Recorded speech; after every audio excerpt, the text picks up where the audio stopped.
Halli, hallo, liebe Leute. Der Motorradtour grüßt euch hier vom Panorama Hotel Pennegal am Mendelpass. Wir haben Ende September, also der 30. September, und haben hier am Pennegal ein Moto Guzzi-Treffen ausgeschrieben, das bis zum 2. Oktober geht. Es hat uns alles sehr gefreut, dass doch relativ viele jetzt noch gekommen sind. Das sah ja am Anfang überhaupt nicht danach aus. Und hier zum Fachsimpeln, zum Benzingespräche führen. Morgen machen wir natürlich eine gemeinsame Tour ins Trentino runter zur Kaiserjägerstraße. Da dürft ihr gespannt sein. Und zum anderen wollen wir natürlich auch diese Testergebnisse besprechen, die 1000 PS veröffentlicht hat. Ich kann so viel schon mal sagen, die Guzzis sind absolut tourentauglich. Wir haben Leute dabei, die 90.000 Kilometer drauf haben auf ihrer V85. Und auch meine, die jetzt ein halbes Jahr ist, meine Stelvio, hat jetzt schon fast 14.000 Kilometer gelaufen. Also die ist tourentauglich. Das kann jeder bestätigen. So, bevor wir aber jetzt anfangen, möchte ich euch einfach mal die Leute vorstellen. Also, ihr dürft gespannt sein, bleibt dran und viel Spaß beim Zusehen.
Und jetzt geht's los!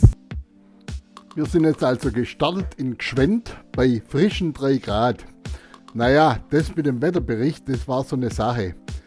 Eine Woche vorher haben wir immer Sonne gehabt und Temperaturen zweistellig.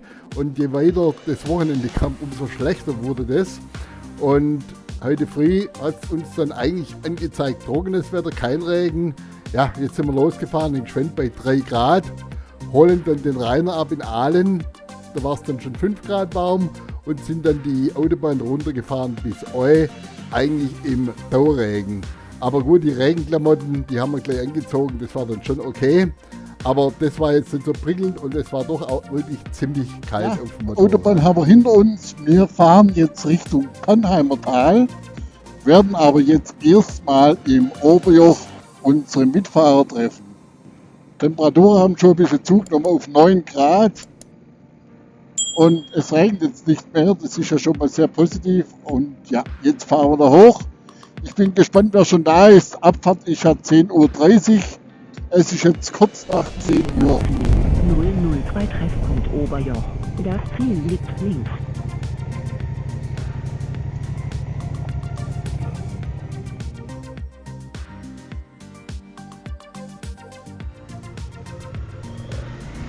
Der Carsten und der Udo, die haben es jetzt leider nicht geschafft. Die wollten auch noch dazukommen, sind aber wohl irgendwie zu spät dran. Wir haben jetzt entschieden, dass wir weiterfahren. Es ist jetzt 10:45 Uhr und wir fahren jetzt über das Pannheimer Tal, den Geichpass zum Handenjoch und danach Imst. Dann werden wir Richtung Timmelsjoch fahren. Alles Weitere entscheiden wir dann nach der Abfahrt. Also, viel Spaß beim Zusehen. Und nochmal kurz zum Thema Tourenmotorrad. Also, die Stelvio, jetzt auf den 250 Kilometern bei nicht perfektem Wetter und viel Regen. Also Windschutz und Wetterschutz sehr gut. Zum Zweiten, was ich auch perfekt finde, ist der Tempomat, der regelt da wirklich sauber.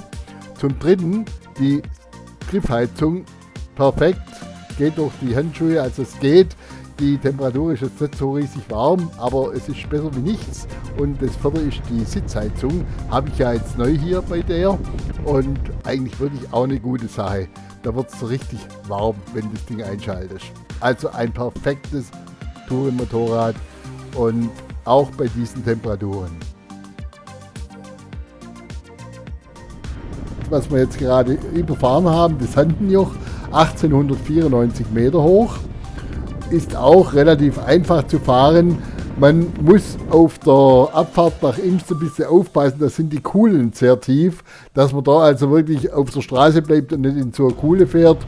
Ansonsten ist der auch für Anfänger wirklich gut zu fahren. Aufpassen muss man ein bisschen, wenn es feucht ist. Ansonsten, wie gesagt, alles easy.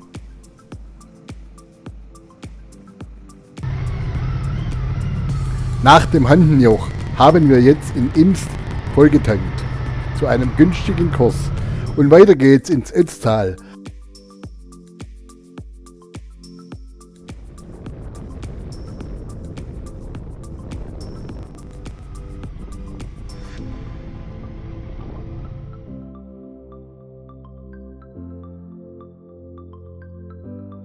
Haut's mir doch glatt eine Riesenfliege auf mein Objektiv, da werden die Aufnahmen natürlich schon selektiert.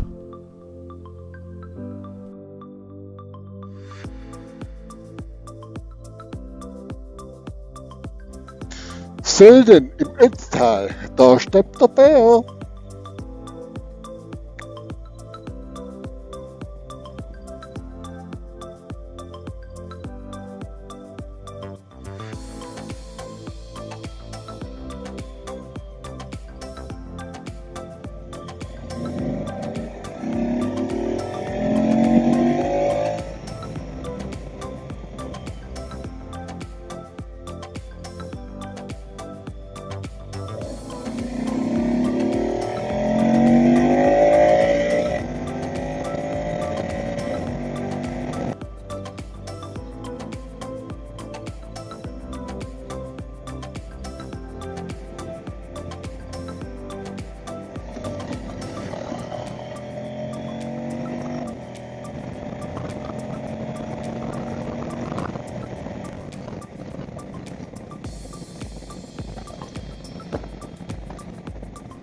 Kostet nichts, wenn es zu kalt ist, oder? Ihr zahlt 6 Stück. 6 Mal.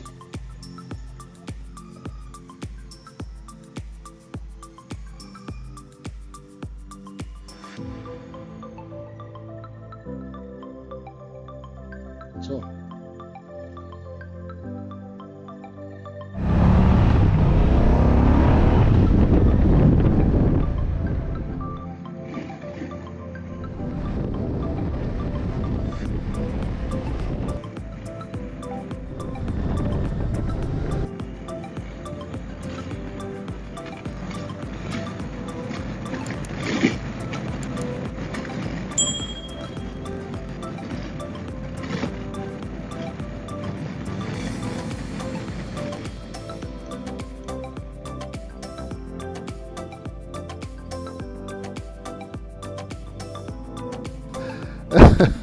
Ich glaube, das erste Mal, dass ich bei der Moto Guzzi das Eiszeichen sehe. Es ist jetzt zapfig kalt, Temperatur so um den Gefrierpunkt. Und Nebel, also auf der Aufnahme sieht man da noch viel besser als in Live. Also es ist schon sehr zapfig kalt. Da schalten wir jetzt doch mal gleich die Griffheizung auf Stufe 3 und die Sitzheizung auf Stufe 2. Und dann freut es einen doch, wenn es ein bisschen warm wird. Jetzt schauen wir mal, wie das so wird über den Gipfel drüber. Und jetzt willkommen in Südtirol, Italien. Jetzt müssen wir mal gucken, dass wir die Kollegen wieder finden. Nach dem Tunnel haben wir uns verabredet.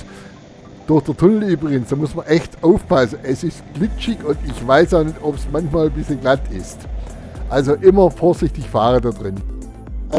Ich glaube, da brauchen wir kein Bild machen. Ich hätte gedacht, dass es so Brutal, du. Also die nach der Passe ja ganz brutal, du.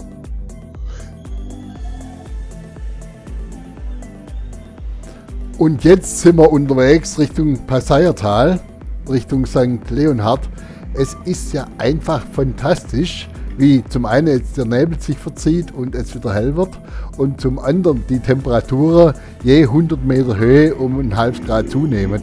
Also das ist einwandfrei zum Fahren und an diesem Tag war wirklich ganz wenig Verkehr auf dem Timmelsjoch. Das Timmelsjoch. Ja, einer meiner Lieblingspässe und ich weiß nicht wie oft schon gefahren. Immer wieder ein Erlebnis und ich war ja immer wieder auch beim Opening hier. Ja, es ist leider mautpflichtig, aber gut, die guten Straßen in Österreich kosten halt Geld. Also in Österreich ist wirklich ein Genuss, da hochzufahren. Die Straßen sind perfekt, es ist fast eine Autobahn da hoch. Auf der italienischen Seite sieht es etwas anders aus. Speziell auch die Tunneldurchfahrten sind dann noch abenteuerlich, aber ja, es hat sich auch viel verändert die letzten Jahre. Also es geht durchaus zu fahren, man braucht ein bisschen Erfahrung auf dem Timmelsjoch. 2474 Meter hoch oder 2509 Meter, da gibt es unterschiedliche Angaben, aber wenn ihr mal da reinfahrt, fahrt über das Timmelsjoch, also es lohnt sich auch die Aussichten da oben zu sehen. Aufgrund der deutlichen Wetterverbesserung haben wir jetzt beschlossen, dass wir über den Jaufenpass nach Sterzing fahren und dann weiter über das Penzerjoch.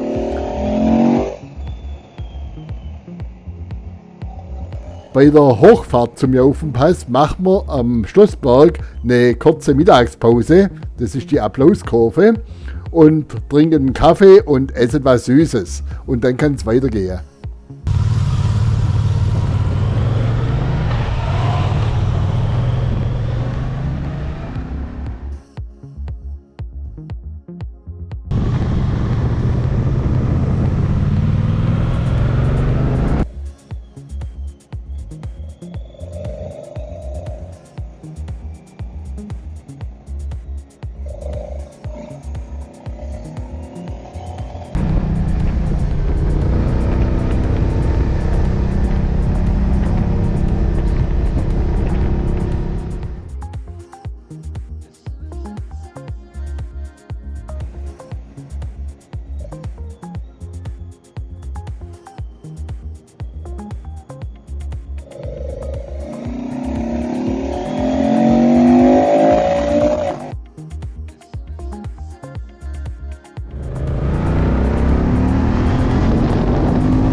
War schön. War schön. Der Jaufenpass verbindet das Passaiertal und Sterzing. Eigentlich die schnellste Querverbindung. Und 2094 Meter hoch, ist auch relativ einfach zu fahren. Gut, wir hatten jetzt ein bisschen Schotter dabei, aber das ist aufgrund von Baumaßnahmen. Was natürlich völlig irre ist am Jaufenpass, das ist die Abfahrt ab der Passhöhe nach Sterzing. Da hat man Ausblicke, also da beamt dich wirklich weg. Wunderbar, also wer da ein bisschen bergaffin ist, wird hier auf seine Kosten kommen.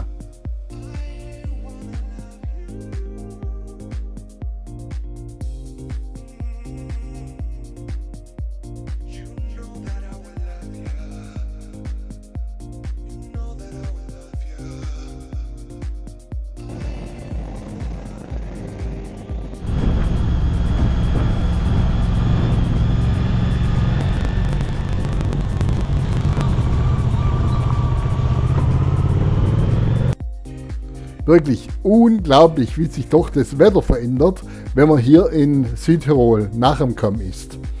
Wir sind jetzt den Jaufenpass runtergefahren nach Sterzing und fahren jetzt kurz vor Sterzing rechts Richtung Penzerjoch, weil wir nachher noch über den Ridden nach Bozen fahren möchten. Das Wetter, wie gesagt, das seht ihr auf den Bildern, ist sehr gut. Wir hatten unterwegs auch eine kleine Schottereinlage, muss ja immer sein bei mir. Und ja, jetzt fahren wir doch bei relativ warmen Temperaturen weiter. Schön, einfach schön.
Das Penzerjoch, die Querverbindung zwischen Sterzing und Bozen, früher wirklich häufig benutzt von allerlei Fahrzeugen, heute kaum noch Bedeutung, da alles über die Brennerautobahn geht.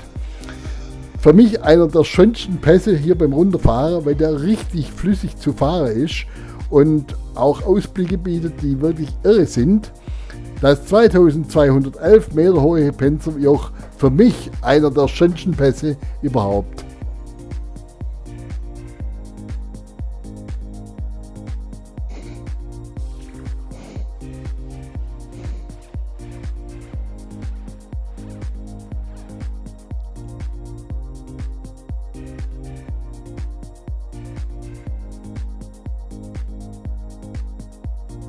Aufnahme.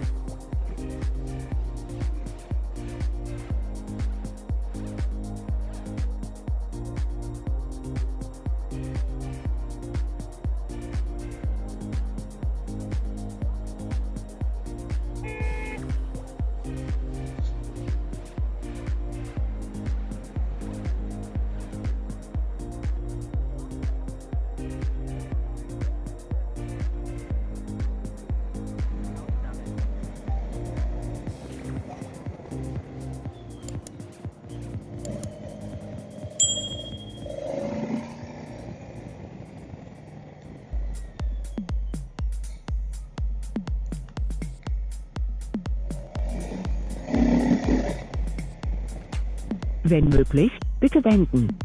Den Kreisverkehr an der dritten Ausfahrt verlassen.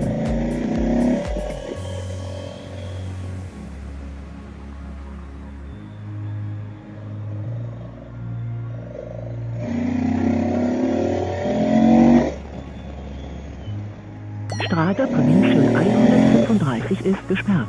Wechsel zu neuer Route. Bitte wenden, dann in die nächste Straße rechts abbiegen. Jetzt geht's mal richtig kurvenreich Richtung Ridden. Wir sind also im Sarntal jetzt links hochgefahren im Kreisverkehr und fahren Richtung Ridden. Und dann geht's nach Bozen runter. Eine absolut geile Strecke hier. Kurven ohne Ende, Links-Rechts-Kombinationen. Da kann man sich richtig aufarbeiten. Perfekt.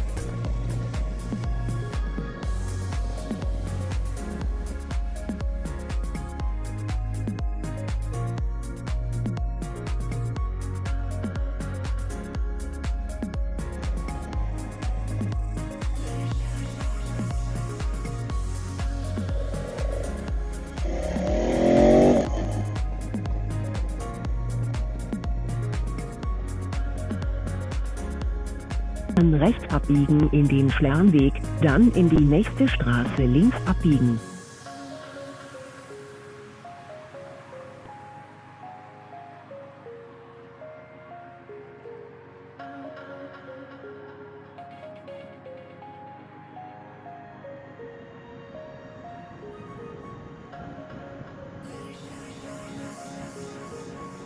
Den Kreisverkehr an der zweiten Ausfahrt verlassen und in die Rittenlandstraße.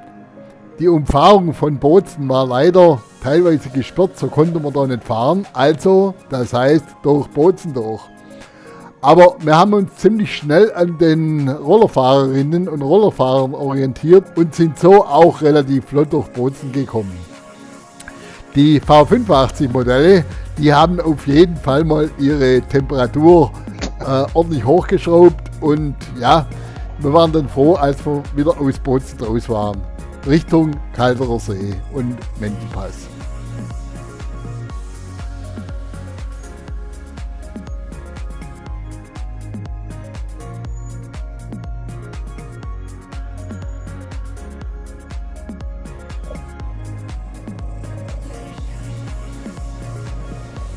Als krönenden Abschluss des heutigen Tages fahren wir jetzt noch den Mendelpass hoch. Auch eine absolute Lieblingsstrecke von mir. So flüssig und so super zu fahren. Und wenn wir dann oben sind, geht es noch hoch zum Hotel am Penegal. Da geht es ja auf 1700 Schlag mich tot Meter. Also das wird jetzt auch nochmal ein Spaß da hoch. Und ja, jetzt wirklich toll, dass ihr dabei wart. Und ja, ihr könnt euch schon auf den nächsten Tag freuen. Da gibt es nochmal ein paar Extra mehr. Also, danke und bis bald, euer Motorradtourer.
Penegal Hotel.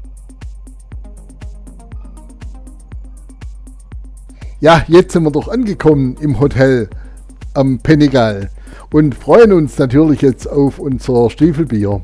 Also für uns, das heißt abgeschwenkt gestartet, waren das heute so 560 Kilometer gesamt. Regen, Kälte, ein bisschen Eis, ein bisschen Schnee, wir hatten alles dabei und trotzdem sind wir ganz entspannt jetzt angekommen. Es war eine tolle Fahrt mit tollen Mitfahrern, hat alles geklappt, die Gruppe blieb zusammen. Hier im Nachgang findet ihr nochmal die Karte, wie wir gefahren sind. Und jetzt dürft ihr euch wirklich auf den zweiten Tag freuen und wir freuen uns auf unser Stiefelbier. Und danke, dass ihr dabei wart und dann bis morgen. Tschüss!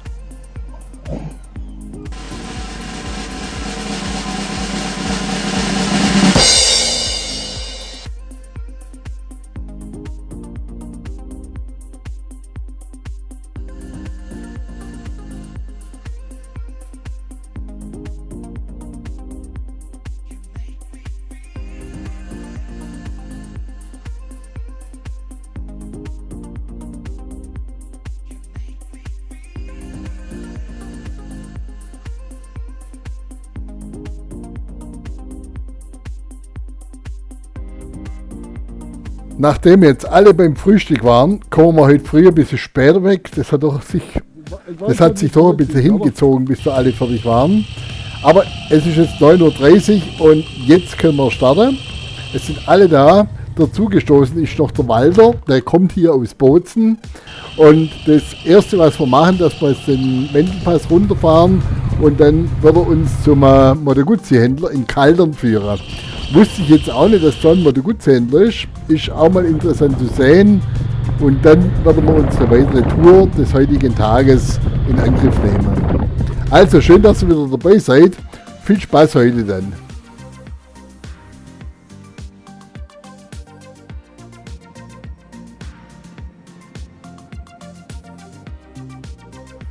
Gestern Abend haben wir ja schon ein bisschen fachgesimpelt, unter anderem technisch. Und ich habe dann auch jeden gefragt, was ist für ihn Moto Guzzi-Fahrer oder was bedeutet für ihn Motorradfahrer? Die Antwort 1 lautete, für mich ist Moto Guzzi-Fahren eine Wohltat für Geist und Körper. Das lassen wir jetzt einfach mal so stehen und die andere Antwort, die findet ihr im Laufe dieses Videos. Gemeldet. Sie fahren auf der schnellsten Route.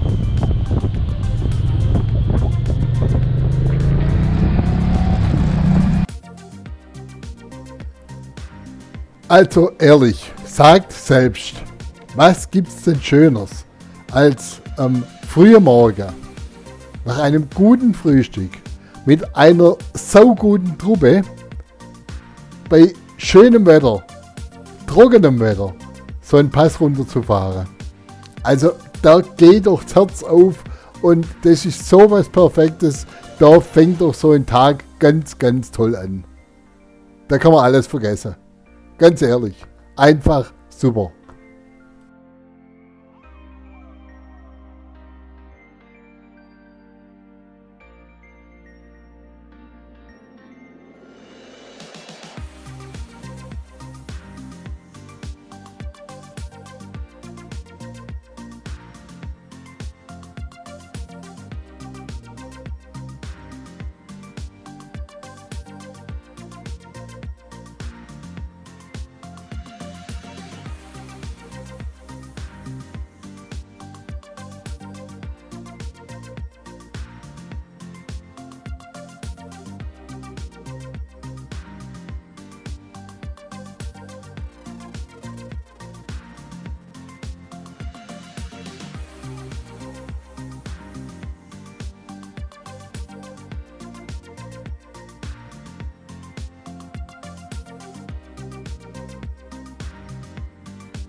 Der Arme, der hat jetzt sicherlich einen Schock fürs Leben gekriegt, als da plötzlich 11 Guzzis bei ihm in den Hof reingefahren sind und der wohl gedacht hat, oh, jetzt 11 Mal Service, ha? Natürlich, und das alles heute. Naja, Spaß beiseite. Er hat mit uns gesprochen, er hat uns geholfen, bei einer Guzzi hat eine Schraube gefehlt und das hat er wirklich sofort erledigt. Also kann ich nur loben, alles perfekt laufen und für uns geht es jetzt weiter. Nachdem der Walter natürlich hier die Strecken besser kennt als ich, sind wir jetzt wirklich durch die Weinberge bis nach Trento gefahren. Und in Trento fahren wir jetzt den Monte Bondone hoch.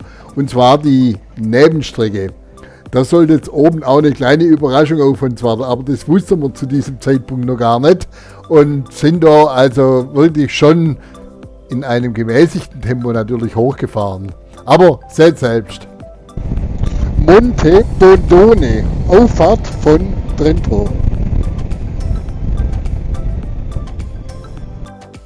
Und hier die zweite Antwort. Einer sagte, Moto Guzzi fahren bedeutet für mich immer an der frischen Luft zu sein, in engem Kontakt mit der Natur, speziell hier, wo wir jetzt unterwegs sind.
Oh, oh, oh, oh. Das war's, fahr weiter. Ja, weiterfahren. Wir fahren hoch. Die werden schon kommen. Oh, der Funke hier gerade, ne? Was hat er? Hat der Funke, dass du anhalten sollen? Ja, uns nicht, aber die, die dort nachkommen sind. Okay. Ja, die Carabinieri wolltet wahrscheinlich in Ruhe hier frühstücken und dann kommen 11 Mal der Gutzis eingefräst. Naja gut, also naja, auf jeden Fall die ersten 4 oder die ersten 5 sind ja durchgefahren, da war ich auch dabei. Danach haben sie dann schon sehr schnell die Kette rausgezogen. Und dann hat der Walter vermittelt, das ist ja gut, weil wir hätten schlecht Italienisch gesprochen.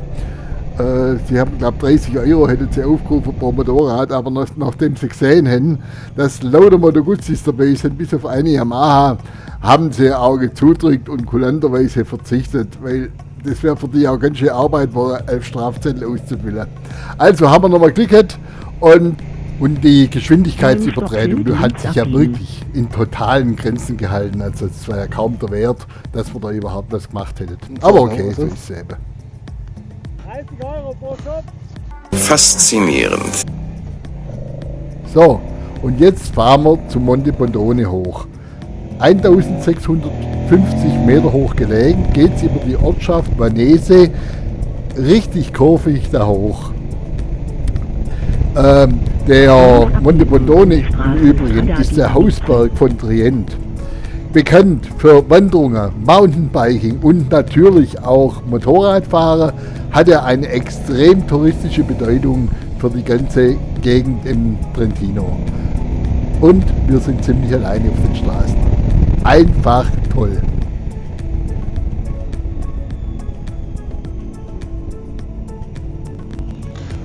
Da vorne an dem Parkplatz halten wir. Vorne. Dann erreichen Sie das Ziel, Norgi. Das Ziel liegt links.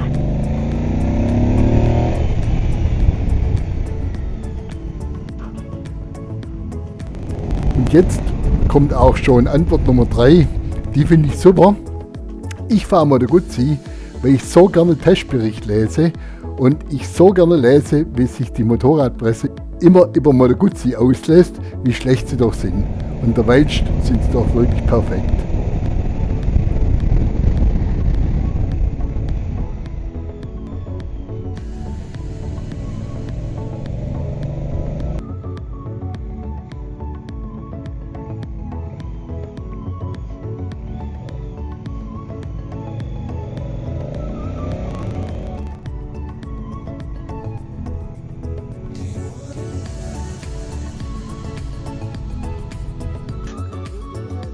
Das ist unglaublich. Du fährst nicht so schnell. Oh.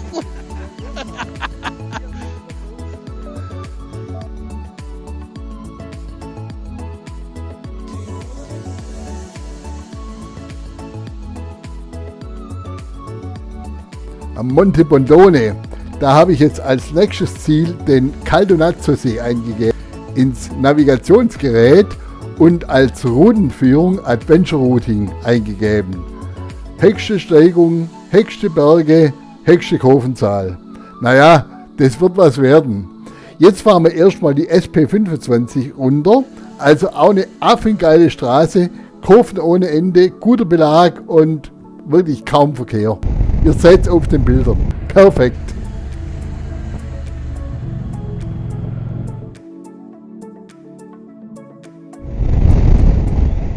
Wunderbar, wunderbar.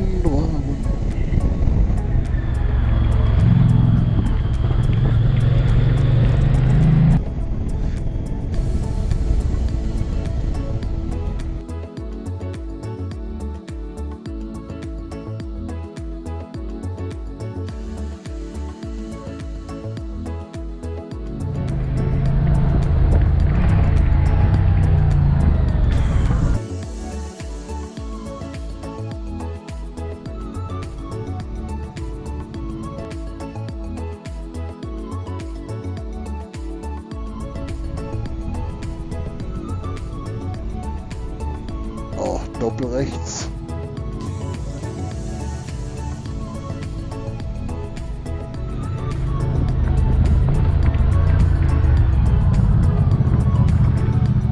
Ja, der nächste sagte, für mich ist generell Motorradfahren und im speziellen Moto Guzzi fahren das perfekte Heilmittel von Stress in jeder Form.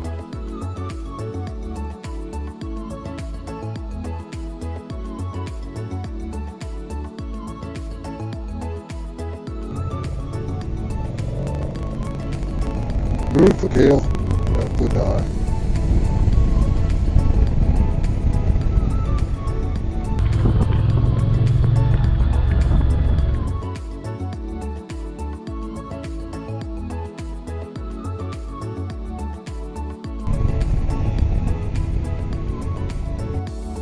Hier fahren wir jetzt also runter Richtung Trento bzw. Caldonazzo See und das ist ja das Bärengebiet schlechthin im Trentino. Ihr seht mal hier, die haben echt eine Population von den Bären und also wir sind froh, wenn wir keinem begegnen. Das muss man mal ganz klar sagen.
Und jetzt kommt das Teilstück, tatsächlich Garmin Adventure Routing.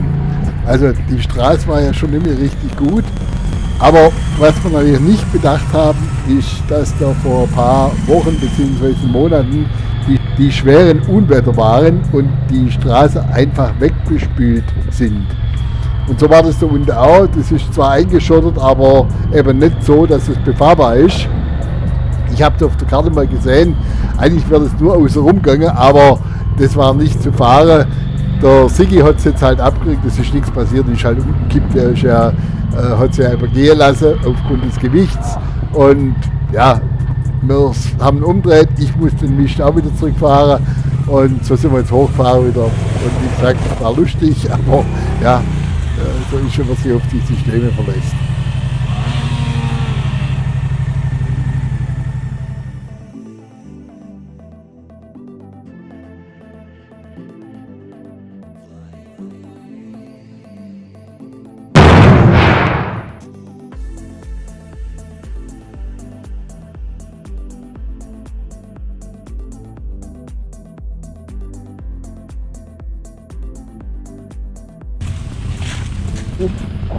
Jetzt müssen wir gucken, dass wir wieder durchkommen.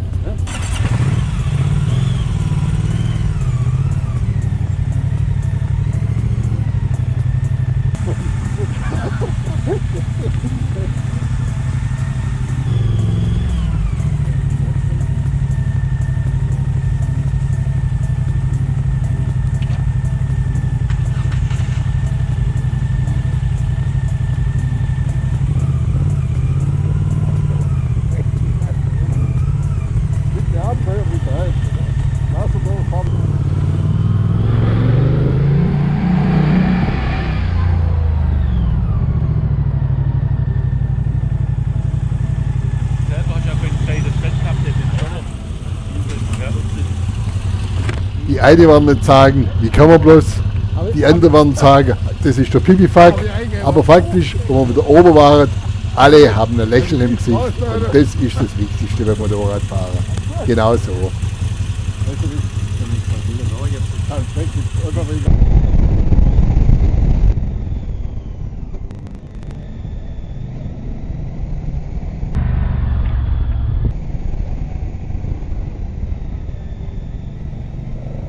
Für uns geht es jetzt weiter auf der SP25 Richtung Aldeno, bevor wir dann Richtung Caldonazzo-See fahren, wo wir dann auch eine kleine Mittagspause machen und unsere Tanks füllen, damit es weitergehen kann. Wirklich, auch hier absolut super Abfahrt, absolut ohne Verkehr. Teilnehmer Nummer 5, auch eine tolle Antwort. Ich finde die Fortbewegung mit Kupplung, Bremse und Schaltung und das Motorgeräusch und auch das Getriebegeräusch genauso, wie es eben sein muss. Ziemlich deftig und nicht weichgespült.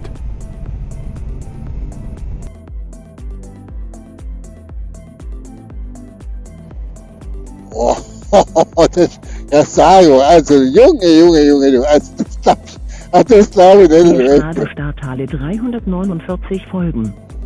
Ja.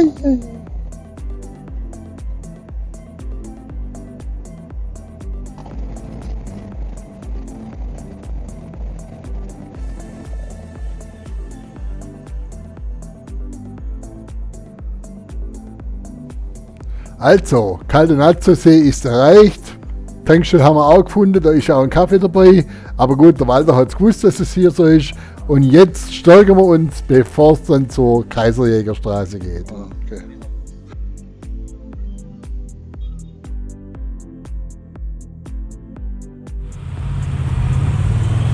Weiter geht's zum Highlight des Tages, der Kaiserjägerstraße. Und zwar den asphaltierten Teil, das ist wichtig. Bereits 1870 gebaut. Maximale Höhe am Pass oben 1261 Meter. Eine absolut abenteuerliche Trassenführung, sehr schmal, supergeile Tunnel zum Durchfahren und wenn man so auf halber Höhe ist, einen irren Ausblick auf den Caldonazzo-See, wo wir dann auch anhalten werden. Genießt die Fahrt, das ist einfach was Einzigartiges dort. Ja, jetzt haben wir das große losgezogen. Jetzt kommen wir doch glatt in so einen Viechabtrieb, nein, mit Schafe und die ganze Straße war total zugehackt. Das freut das Motorrad beim Putzen nachher. Und die Auffahrt zur Kaiserjägerstraße, also die erste, wo man eigentlich fahren wollte, die ist gesperrt.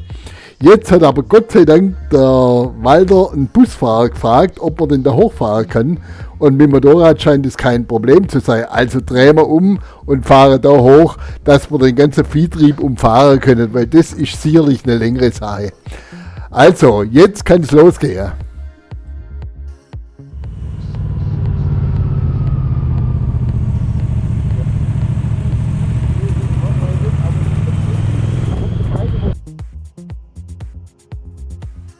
Jetzt bin ich mal gespannt, Ja. wie der Polizei steht. Nee, wahrscheinlich nicht, aber plötzlich kommt der Balken, wo ganz rüber geht.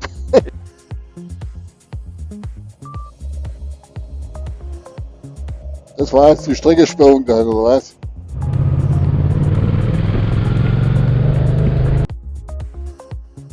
Für den nächsten Gutzisti war es ein geiles Gefühl, mit Gleichgesinnten Gas zu geben und neue Wege zu erkunden.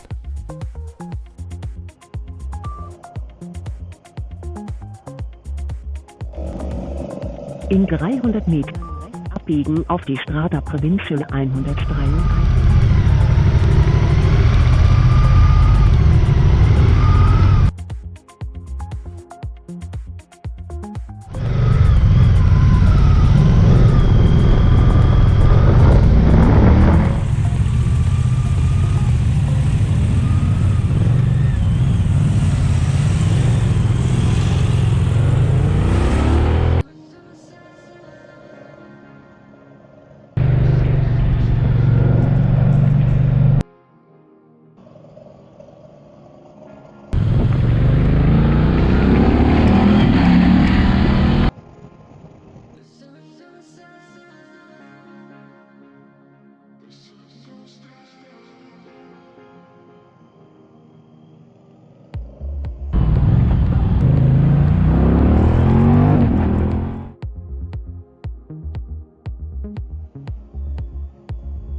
Und schaut mal genau hin, merkt ihr was?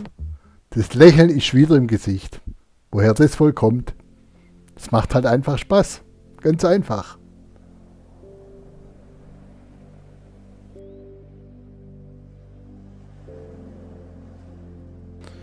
Unser 7. Mitfahrer sagte, und das gilt wirklich für alle, die dabei waren: Die Guzzi erzeugt jedes Mal Gänsehaut. Ich möchte gar nicht mehr absteigen.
Eigentlich müssen wir jetzt hier rechts abbiegen, damit die Tour heute so im Rahmen von 220 Kilometer bleibt. Aber die SP9 zum Passo, Vezena und weiter nach Asiago, das habe ich ja im Mai schon mal gefahren, und diese Strecke, die ist so genial und da ist so wenig Verkehr, also fast nur ein paar Fahrradfahrer.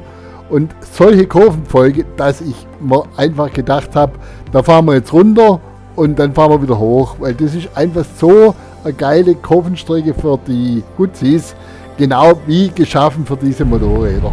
Und wegen dem fahren wir jetzt einfach nach Asiago. Dann lasst die Moto Guzzi Spiele beginnen.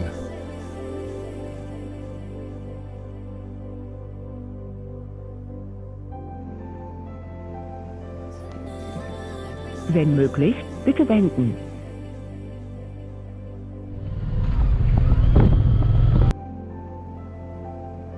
Diese Fahrt auf der SP9, auch genannt Strada del Costo, Wenn möglich, das bitte ist wenden. Genuss in höchster Form zum Motorradfahren. Also wirklich unglaublich und wenig Verkehr, absolut wenig Verkehr. Da kann man es eigentlich richtig krachen lassen, aber ja, wir fahren so, dass die Straße verkehrsordnungskonform ist. Und jetzt die Antwort von unserem 8. Mitfahrer. Er sagte, die Moto Guzzi weckt immer das Kind in mir und jeder Kilometer ist ein kleines Abenteuer. Also diese Strada del Costo liegt immer über 1000 Meter Höhe. Das wird wahrscheinlich auch ein Grund sein, warum sie nicht so benutzt wird. Und es ist halt doch relativ kühl da oben, aber es ist wunderbar zu fahren am heutigen Tag.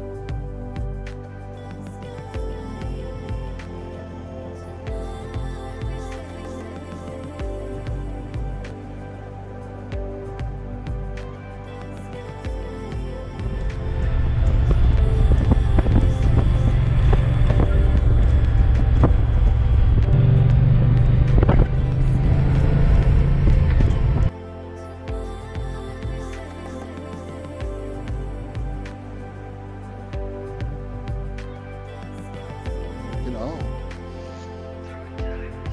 Schreiende Pferde.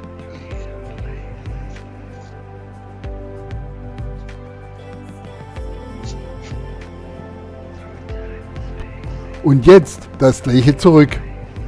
Jetzt kennen wir die Strecke ja schon ein bisschen und machen hier freies Fahren. Das heißt, die, wo ein bisschen schneller wollen, können vorne wegfahren und die anderen fahren in der Truppe hinterher und man trifft sich wieder nach 20 Kilometern. So hat jeder was davon. Totale 349.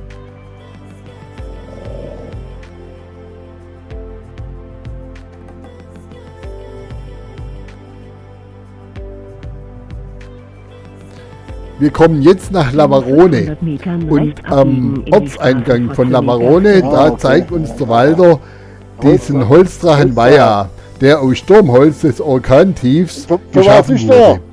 Für was? Hat eine Länge von 7 Meter und eine Höhe von 6 Metern. Ragt also sehr imposant hier runter zur Straße. Und für was ist der? Einfach so halt. Das ist Oder? einfach, das ist schon der Bewandtnis, hat er schon gesagt. Habe ich aber nicht verstanden. Hey. Hallo? Ja, Uli, der Peter hier mit dem Arndt. Irgendwie haben wir uns verloren. Wir kommen gemütlich allein hinterhergezuckelt. Müsst euch keinen Kopf machen. Alles klar, okay, passt, gell? Gut. Ja, die kommen. Hat schon angerufen, passt schon. Unser 9. Mitfahrer sagt über seine Moto Guzzi: Die V85 TT ist für mich völlig ausreichend und entschleunigt mich beim Fahren. Hier in den Bergen reicht mir diese vollkommen aus. Für uns geht es jetzt weiter Richtung Trento und dann über Segno, Sanseo, Camareno bis nach Fondo und Mendel. Und dann sind wir beim Hotel. Heute Abend sind ja noch Benzingespräche. Wir werden sehen, was so alles dabei rauskommt, wenn wir im Hotel zurück sind.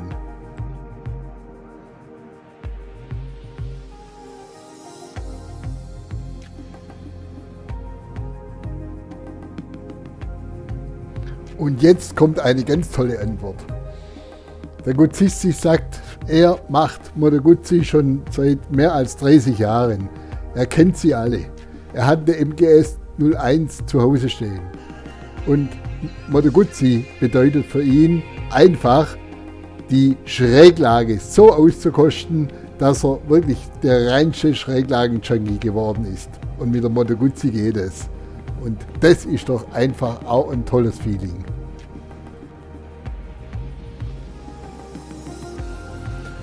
Jetzt geht es hier Richtung Mendelpass. Auch eine außergewöhnliche Straße. Links-Rechts-Kombinationen ohne Ende. Da kann man es auch nochmal richtig laufen lassen. Eine richtig tolle Straße. Richtig toll für die Schräglage.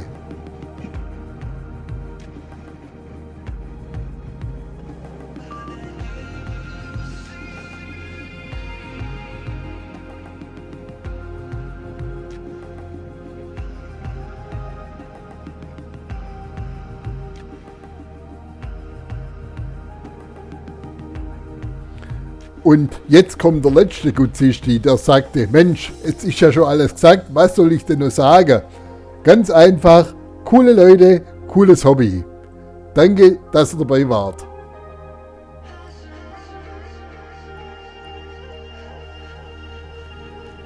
Unser Bozener Walder verabschiedet sich jetzt von uns. Danke für die tolle Tour, die tolle Rückfahrt und wir wünschen dir alles Gute und man sieht sich sicherlich nochmal irgendwann. Also, bis dann. Tschüss, Walter.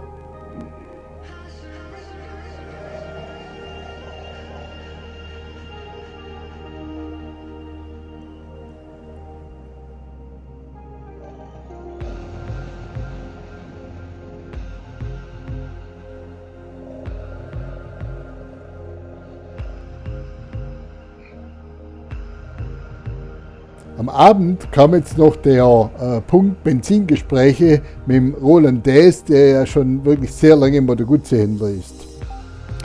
In diesem Zusammenhang haben wir mal die verschiedenen Möglichkeiten des Ruggen der V85 TT im unteren Drehzahlbereich abzustellen. Um das in den Griff zu kommen, wie zum Beispiel Nachrüstung eines Krümmers oder eines Auspuffes, das haben die V85 TT-Jungs wirklich ausgiebig besprochen. Das zweite waren die Fahrwerksumbauen, speziell der Peter hat es eigentlich angeregt, dass halt doch die V85, wenn man sie wirklich sehr lang fährt, hinten manchmal ein bisschen gewöhnungsbedürftig ist, das Federbein, und welche Möglichkeiten das es da gibt. Das hat der Roland auch ausgiebig besprochen. Dann haben wir noch über die Erfahrung mit der neuen Stelvio berichtet und der letzte Punkt vorm Abendessen war eigentlich die sehr negative Berichterstattung der Fachpresse über Moto Guzzi. Da haben sich wirklich alle extrem aufgeregt. wie man denn behaupten kann, dass so ein Motor nicht tourentauglich ist und auch nicht zuverlässig ist. Also das widerspricht doch jeder Grundlage, wirklich. Das ist doch nur ins Blaue hinein berichtet, damit man wieder ein paar Leser oder ein paar Zuseher bekommt. Aber gut, da gibt es ja viele Kommentare drüber. Moped Pur on Tour hat auch schon drüber berichtet, also brauche ich da jetzt gar nichts mehr dazu sagen. Lässt einfach nach. Und ja, der Roland, also Moped Pur on Tour, wollte eigentlich auch zum Treffen dazukommen, ist dann aber leider erkrankt, das war sehr schade. Zum anderen haben wir natürlich auch die Leute von 1000 PS eingeladen gehabt. Da habe ich dann vorher auch noch eine E-Mail bekommen, dass sie sich freuen, dass wir uns solche Sorgen machen über die Berichterstattung bei 1000 PS. Aber man soll das in die Kommentare machen, dass sie also nicht kommen wollen und sich den Fragen stellen. Aber da kann auch jeder seine Meinung dazu bilden. Die Presse ist halt ein großer Treiber, das ist ja eben so. Und Moto Guzzi ist ja ein Pipifax-kleiner Hersteller. Also da müssen wir uns keine Sorgen machen. Ich bin für mich froh, nicht überall Moto Guzzi stehen zu sehen. Und soweit ist gut. Ich denke auch, dass die Tour allen gefallen hat, dass die Geschwindigkeit so, also nicht zu langsam und nicht zu schnell war, für jeden eigentlich was dabei war und auch die optische Eindrücke sicherlich für jeden auch nochmal bleibende Eindrücke hinterlassen haben. Genauso wie es sein muss beim Motorradfahren. Und so jetzt noch ein kleiner Hinweis in eigener Sache zu diesem Video. Ich hatte natürlich für die Tage jetzt wirklich unheimlich viel Material, das zum einen kopiert werden musste, das gesichtet werden musste und das zusammengeschnitten werden musste. Und in diesem Zusammenhang, bevor ich wieder wirklich sehr viele Mails bekomme und Anfragen bekomme, es ist natürlich immer auch für mich sehr schwierig, das zusammenzustellen. Der eine sagt, ja, das hätte man ja in 20 Minuten machen können. Der nächste sagt, das ist viel zu kurz. Und der dritte sagt, die Musik ist schlecht und so weiter. Das ist grundsätzlich immer meine persönliche Meinung, wie ich so ein Video schneide und welche Szene ich rausnehme bzw. veröffentliche. Es ist eins vollkommen klar, für mich als Teilnehmer hat es eine ganz andere Bedeutung für die Leute, die das anschauen. Aber grundsätzlich, es kostet nichts bei YouTube. Ihr könnt vorblättern, ihr könnt zurückblättern, so dass doch jeder das machen kann, was er möchte und man das nicht blöd kommentieren muss. Weil faktisch, das ist eine Riesenarbeit, so ein Video zu machen. Und wer sowas schon mal gemacht hat, wird es schätzen und die anderen schreiben halt die Kommentare entsprechend. Aber grundsätzlich bin ich natürlich wirklich sehr froh über jeden Kommentar. Ich beantworte auch alles und habe ja jetzt auch Zeit als Rentner. Und so freut es mich einfach, wenn ihr das anschaut und das genießt und seht, Mensch, das ist doch eine tolle Tour, vielleicht auch mal für mich. Ihr könnt auch jederzeit natürlich bei mir die Tourdatei anfordern und nachfahren. Also das wollte ich jetzt am Ende des Videos einfach nochmal gesagt haben. Ich bedanke mich nochmal bei allen Teilnehmern und freue mich, dass es wirklich so super unkompliziert alles geklappt hat und wir wirklich 3 tolle Tage verbracht haben. Also, danke an alle. Das war also mein Video. Moto Guzzi Treffen am Mendelpass, Tag 1 und 2. Danke, dass ihr dabei wart. Vergesst nicht euren Daumen nach oben oder euer Abonnement, das wäre noch besser. Also nochmal vielen Dank und bis bald, euer Motorradtour. Tschüss.